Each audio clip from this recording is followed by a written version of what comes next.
guys, I'm Tiffany. Welcome to the Cinematic Reviewer. Today I'm reviewing Roofman and a quick little 1-minute review on Good Boy. That dog Indy is super cute. This movie had plenty of suspense. It had me clutching my arms like crazy. That monster was super creepy. Honestly, it does kind of have the form of just a muddy person, but no thanks. This movie had great angles and great coloring. It was overall a good time. Now, some things I will say were a little confusing. The creature coming for Indy multiple times. How the dog just came out unscathed. Now, of course, I wouldn't want anything to happen to him, but it would have been nice to have more of an explanation, because we usually cut to black and then Indy would wake up. Also, the part in the rain when Indy is chained in the doghouse and everything, and then he runs out, and so then the creature is holding him back with the chains, is kind of pulling him back. How is it that the dog could just run at the doghouse and now he's free and the creature's gone? What's going on? It just was a little, what's happening here? Just a little scratch your head But that's really my only criticism. I actually feel like way too many people are being too harsh on this movie. Plenty of people are giving lots of credit to the dog,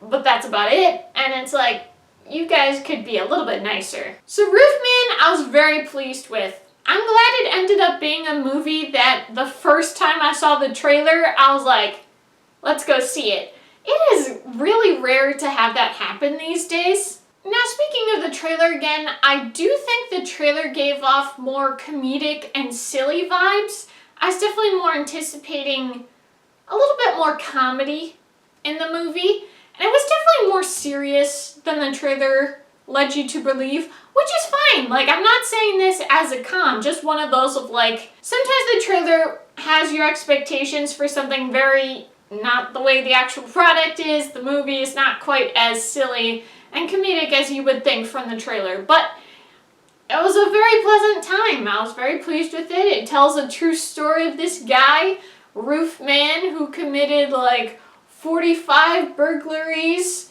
armed robberies on McDonald's, and the judge who ended up charging him, everyone in my family, when we went to see this movie, was that's ridiculous, especially considering how many worse crimes there are, how many violent crimes there are, where they almost get off scot-free, or only a couple months or a year or something, and it's this guy? Are you serious? That's how much you're gonna be requiring this guy to go to jail for? Well, ridiculous, I say. But so the movie kind of follows him. After he's charged, he escapes, and so then he hides out in this Toys R Us back in 2004, at least according to the movie, if that's not quite the timeline, but that's what they say, 2004. So it's definitely nice to see some nice 2000s nostalgia, of course, Blockbuster, and seeing some of these things, I was just a little take me back.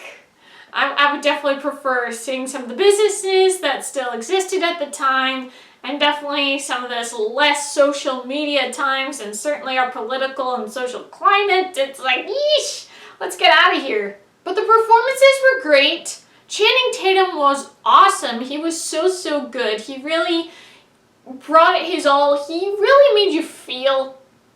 Definitely, I appreciated his performance. You really felt for the guy. Kirsten Dunst, she was great. She did really good. I thought her accent was pretty good.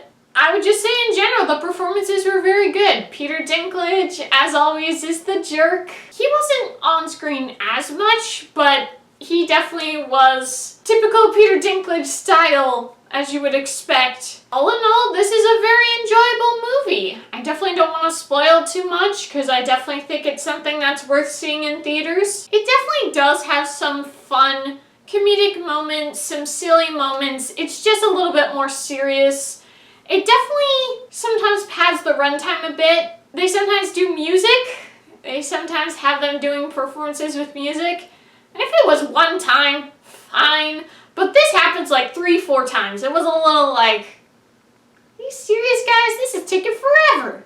And so then they kind of get into some montages and stuff, and it's oh, oh, okay, so you guys are gonna put all this time into the music part, but then like some things that would actually be kind of fun to see, you're just not gonna show it. Got it. I definitely thought the kids in this movie, the two daughters, the younger kid was obviously supposed to be the more sweet one, the one you're gonna more relate to, but I did think the teenager, obviously it was kind of hard to like her for a while, but it was cool.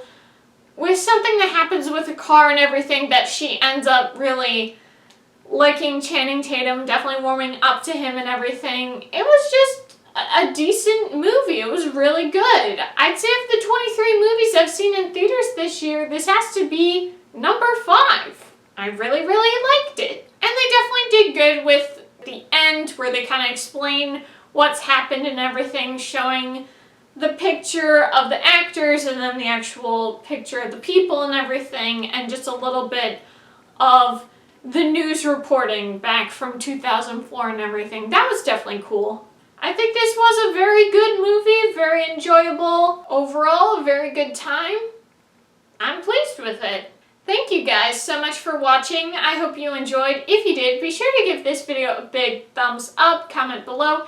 And if you liked this video and would like to see more movie content, be sure to hit that subscribe button. See you guys next time. Bye!